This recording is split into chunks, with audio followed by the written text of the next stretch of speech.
Tech Co, le grand live du numérique sur BFM Business. RGPD, oui, les 4 lettres magiques qui n'intéressaient personne il y a 2 ans et maintenant qui sont mis sous les projecteurs, notamment avec cette affaire Facebook et toutes ces affaires de tout, de cybersécurité, de données volées, piratées, siphonnées. On en parle avec Jérémy Dalloy, le fondateur de Reach5. Jérémy, bonsoir. Bonsoir Sébastien. Donc spécialiste de l'authentification et de la gestion des identités clients. Alors est-ce que vos clients, là, vos entreprises clientes, Jérémy, sont prêtes là pour vendredi? Alors on peut fixer un constat, c'est qu'aujourd'hui réellement personne n'est profondément prêt.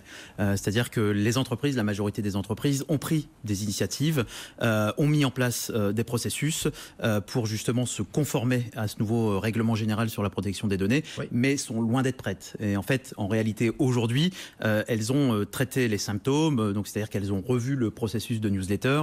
Vous, Sébastien, vous avez dû recevoir certainement quelques mails juste en vous demandant si vous acceptez toujours de recevoir la newsletter de tel ou tel marchand.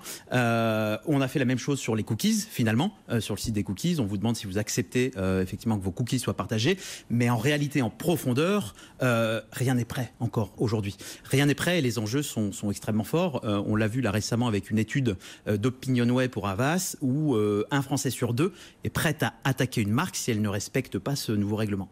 D'ailleurs, plus d'une entreprise sur 2 également reconnaît qu'elle est clairement à la bourre. Bien sûr. Même au-delà du RGPD, sur la connaissance client, donc là c'est votre métier, sur l'utilisation des données. On sait que c'est un marché important, juteux, et qu'il faut maintenant prendre avec beaucoup de précautions, avec des pincettes. Absolument. Mais parfois, on fait des trucs pas bien, on sait qu'on n'est pas encore totalement...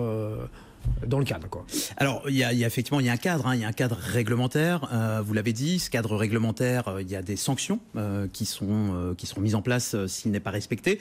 Mais avant de parler du cadre réglementaire, il faut surtout parler du cadre business, en fait, parce que l'enjeu, si vous voulez, il est au niveau du business. Et l'enjeu pour les entreprises, c'est de renouer un contrat de confiance, un vrai contrat de confiance entre les consommateurs et les entreprises. Le consommateur a besoin de savoir ce que l'entreprise va faire avec ses données.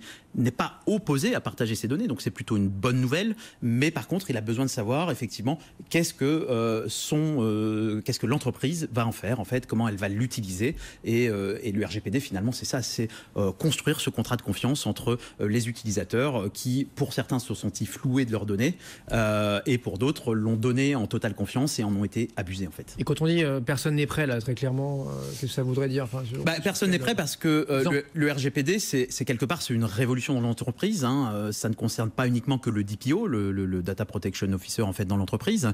Ça concerne, en fait, presque tous les métiers. Bien sûr, il y a le DPO. Il y a aussi l'informatique qui doit revoir les traitements et l'ensemble des processus du traitement de la donnée. D'abord, le consentement, puisque c'est là le cœur du RGPD, obtenir le consentement de l'utilisateur. Ensuite, revoir les traitements qui sont faits, la finalité des traitements, informer le client, le consommateur sur la finalité des traitements. Je vais revendre vos données, je vais les partager avec des partenaires, je vais faire ça. Absolument, c'est exactement ça. C'est qu'est-ce que je vais faire de votre donnée. Si je la revends, est-ce que vous êtes d'accord pour que je puisse revendre votre donnée? Non, je suis pas d'accord, je m'y oppose, donc je ne coche pas la case ou je sélectionne le bouton pas revendre mes données. Et derrière, il y a un troisième pilier, au-delà de tracer les processus, les consentements, c'est derrière aussi les collecter. Et le troisième pilier, c'est en avoir la preuve, en conserver la preuve. Et ça, c'est un pilier extrêmement important aussi du RGPD. On avait récemment la députée En Marche en charge de ce projet de loi, et qui disait attention, on joue pas forcément le jeu là. Elle citait d'ailleurs des licornes françaises type Blablacar ou des grands type, j'en sais rien, TripAdvisor ou.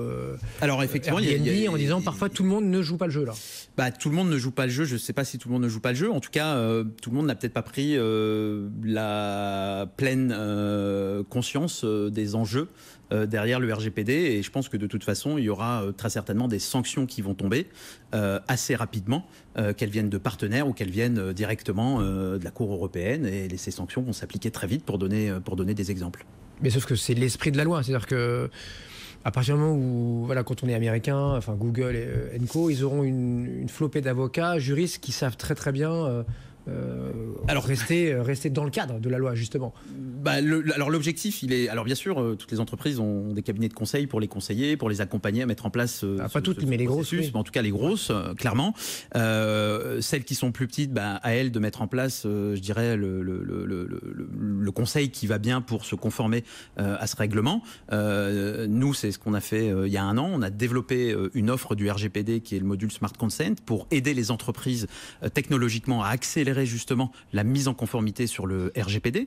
Donc on a investi de l'argent sur ce module et sur le RGPD. Au-delà du conseil, on parle technologie. Effectivement, l'enjeu, il est aussi technologique. Il faut revoir certains processus, remettre à plat des processus et ça demande bien sûr des investissements. Vous êtes sur l'authentification, vous avez travaillé pour Boulanger, Etam, Engie, Lacoste, absolument, et on accompagne ces entreprises dans le cadre de l'authentification à gérer aussi, à collecter le consentement des utilisateurs. C'est les logins, Alors, l'authentification, elle est multiple, elle est sur la création d'un compte, elle est sur la participation à une opération marketing, elle est aussi en point de vente sur l'acceptation ou la prise, je dirais, d'une carte de fidélité, et on doit tracer effectivement le consentement, par exemple, quand on accepte une carte de fidélité, qu'on va partager certaines données, que ces données vont être utilisées, et on doit aussi en apporter la preuve, en assurer le versionning, et derrière également, si le client demain il dit j'ai plus envie de cette carte de fidélité, je souhaite que vous supprimiez mes données, il faut être capable aussi de tracer en fait toute la donnée qui a été utilisée, comment elle a été distribuée dans l'écosystème marketing du client et de pouvoir la supprimer dans tout cet écosystème. Donc ça va bien plus loin en fait que ce que je disais tout à l'heure du simple symptôme de gérer uniquement l'acceptation d'une newsletter ou pas, ou de l'acceptation des cookies sur un site. On est bien au-delà quand on sait que sur un site il y a environ 50 technologies qui tournent. Donc ces 50 technologies, il va bien falloir à un moment donné qu'elles obtiennent le consentement des utilisateurs, et la clé de l'obtention de ce consentement, elle passe aussi par l'authentification. Le président fondateur de Reach 5 avec nous ce soir, Reach 5 dans Tech & Co, Jérémy Dalloy. Merci beaucoup. Merci Jérémy. Sébastien, merci beaucoup. À 3 jours maintenant, J-3 à peine, donc de cette application du règlement général de protection des données personnelles, RGPD. On n'a pas fini évidemment d'en parler sur BFM Business.